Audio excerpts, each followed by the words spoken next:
Hey y'all, I'm Deborah. Welcome to my channel. This is my August update for the This is Pantasy project. This is sponsored through the Fantastic Ladies Collab. It is going to be coming to a finale in October. It's been going on since October 11th last year, which was National Mythology Day, and it's a year-long project. I think it's going to be coming back next year, sponsored by Fantastic Ladies, but we'll see. And I will probably keep going, even no matter what happens. I'm still going to be here telling stories about mythology and folklore. All right, so I'm going to put all the information down. I was going to say downstairs, but down in the description box about this project. There are a lot of people doing it. If you search "This is Pantasy," you'll find a lot of good people who are enjoying the stories and enjoying their own exploration into mythology. All right, so I finished the original prompts a long time ago.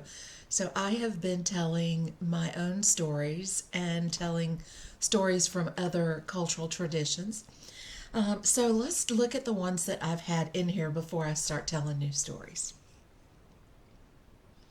All right, for the Marina Triangle, I had in here the LYS blush in the shade Self Love. It is a nice, it's very pigmented. Literally, you just kind of tap, tap, tap, and you'll get plenty of color. Plenty of color. That was a little bit under tapped, but there you go. It's kind of a nice warmer blush. I like it very much. It's first cream blush that I've really ventured into, and I've really enjoyed it, and the price point is excellent. So I would encourage somebody, if you're interested in a cream blush, try that one out. All right, the second one I had was the Gray Man of Polly's Island. So the Gray Man comes when there's a storm coming up the coast, usually a hurricane coming towards South Carolina. And if you see the gray man, that's usually a good sign, because it usually people who see the gray man tend to have less property damage than people who don't see the gray man. So for the gray man, I had rolled in this, that is so reflective, this glam palette from Natasha Denona. It has got everything I would need if I needed to evacuate for a hurricane. So it has a blush, a highlighter, and 5 eyeshadows. They are really, it's really good for a day when I really don't want to think about it too hard, and just need a quick face. So that one, it was in here for 10 uses, and that is done. I finished that one. All right, so the next one that has been in here the longest is for a Cherokee character called Spearfinger. She is kind of a boogie woman who has very thick, stony skin, and she's got one really long finger that she uses to dig out people's livers and eat them. And so for Spearfinger, I brought in something long and thin, which at the time was the my lip pencil in the shade Rush by Urban Decay. It started out as regular lip pencil size, and I've been working on this one, and this is all I have left. It will probably be done by next update. I thought it might be done by this one, but not quite. So I expect this one will be too short to sharpen anymore by next update. It's a really nice neutral pinky nude color. Goes with almost every all of my summer shades. I can wear this lip pencil with. So that one is going to stay in for another month. The next one, last month I rolled in 2 characters / events for Norse mythology and for Indo-European mythology. And I rolled in the character Odin the Wanderer. And Odin I will leave, there will be a link down there to my playlist, and you can go back and listen to the story of how Odin the Wanderer lost his eye and became Odin One Eye and Odin Allfather. So, what I rolled in for this one was this Tarte eyeshadow in the shade, this one right here, in the shade Wanderer. And I don't know if you can see that because all this packaging is so reflective. But it's got a fair dip in it now. And I have completely worn off, you can see on these, it's got the imprint, Tarte imprint on the shadows. But this one, the imprint has completely worn off and I'm starting to get a dip. So this one is in here until I hit pan. So this one is going to be in here a little while.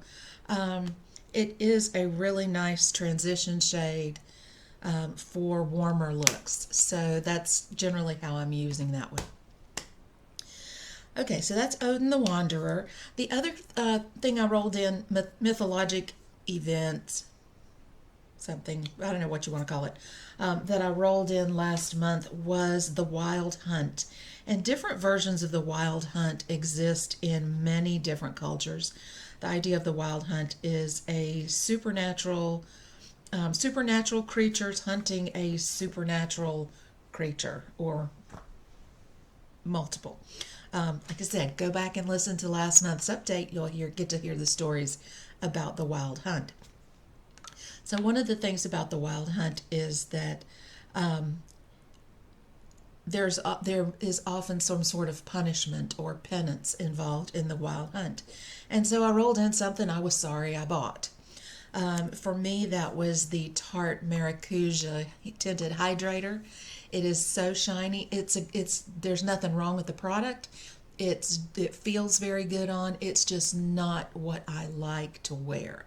I don't like shiny. Okay. And so that was me. I have decanted it and mixed it with another glowy foundation that I'm trying to get rid of. And so I've mixed them together and they'll be done at the same time. So last month I had just decanted into here. Over this last month I've continued to add until both of those products original packages are empty. In September 25th for the other product is in another project. That's the purple mark, and so in the last 2 weeks I have got it down to the green mark. So another 2, 4, 6, 8, 10, probably another 12 weeks or so. Maybe. 12, yeah. 2, 4, 6, 8, 10. 10 to 12 weeks this should be done. It'll be 2 foundations out of my collection. 2 foundations that I don't like because they're just shiny. So making progress on that. All right, so this month I want to roll in 2 critters. And here in North America, we are very fond of our cryptids. So cryptids are animals that are believed to exist, but there's no scientific proof that they exist. So we think of them as hidden creatures. Excuse me. And the one that everybody thinks about most with cryptids is Bigfoot. So up in the Pacific Northwest, people see Bigfoot, also known as Sasquatch. But there are multiple areas around the world and around the U.S. where we have creatures very similar. Excuse me. So one that is common or is talked about down near where I grew up on the Florida-Georgia border was the Florida skunk ape.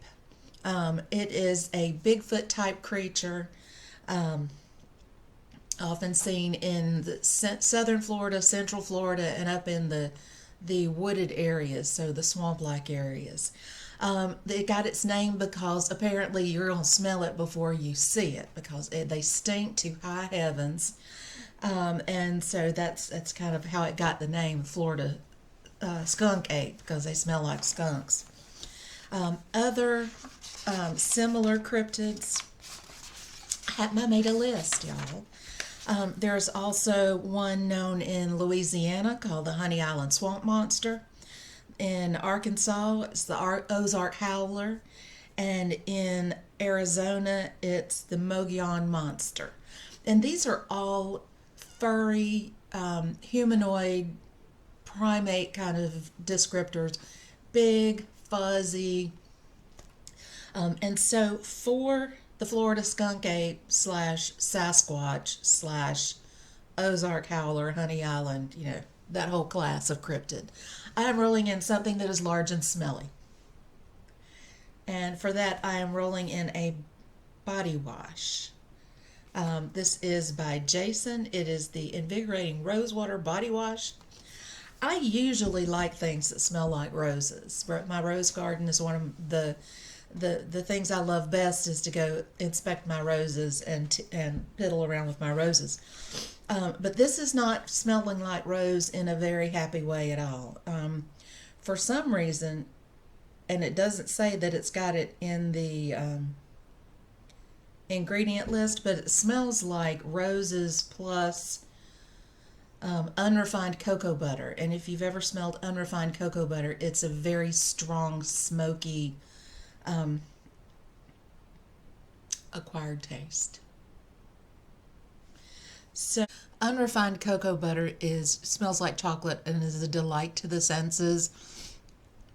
I would never complain about unrefined cocoa butter. What I meant to say was unrefined shea butter. So my goal is to take this very large and smelly thing and finish it. And it is down to, I'm starting at about here. I took the thing out and shined a flashlight down there, so it's right here. And my goal is to finish this and get rid of it. It washes fine. It just doesn't smell so good while you're washing. It doesn't smell like it should. Okay, so that is rolling in for Sasquatch slash Florida Skunk Ape. All right, the next one I'm rolling in is a cryptid that was first seen, talked about, noted in Puerto Rico, in the Caribbean.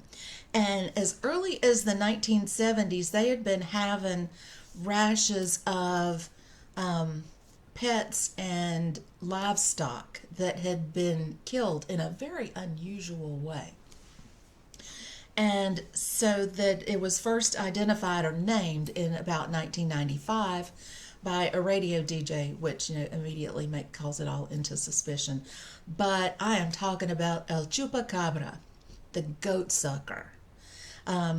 It was described in the Puerto Rican accounts as kind of like a reptilian kangaroo with big glowing red eyes. It had kind of spikes on its back, and would sit up and hop. But the thing was that they were finding like goats and sheep with 3 big puncture wounds, like in the shape of a triangle, and these animals were supposedly drained of all their blood. So that went on for a while, and then within the next few months after this kind of came to the attention of the public in Puerto Rico, there were about 150 or more reports of livestock and pets that had died in this strange way. So there have also been reports of Chupacabra in, as far up as Maine in the U.S. and west through Texas and the southwest U.S. Those are a little bit different in description. Those are described more as canids. They're described more as dogs. And indeed, some of the chupacabras that have been killed and captured have turned out to be dogs with really bad mange. But the legend of El Chupacabra still lives on because we love our cryptids, and obviously they're still out there and the government's trying to hide it because that's how we think. So for Las Chupacabras, I am rolling in Chupacabra suck all the blood out of you, and so they make, when you lose all your blood, you're pale. So I'm rolling in something that makes me look not so pale. That seems like a good choice. So I am rolling in not just a blush, but a Franken blush, because it looks,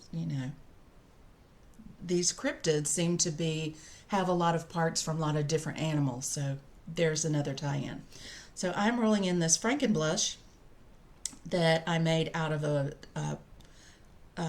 last fall from a palette that my mother had decluttered to me, and it is a lovely pinky, peachy pinky shade.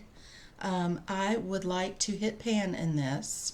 I think it's fairly thin, but this was the first thing I ever frankened, so I don't know. We'll see. It's a soft blush, soft pinky peach. It's got a little bit of a shimmer in it, but not a whole lot. I really do like to wear it. It made a lovely combination. So my goal is to hit pan on this Franken blush with the broken package. And like I said, goal is to hit pan.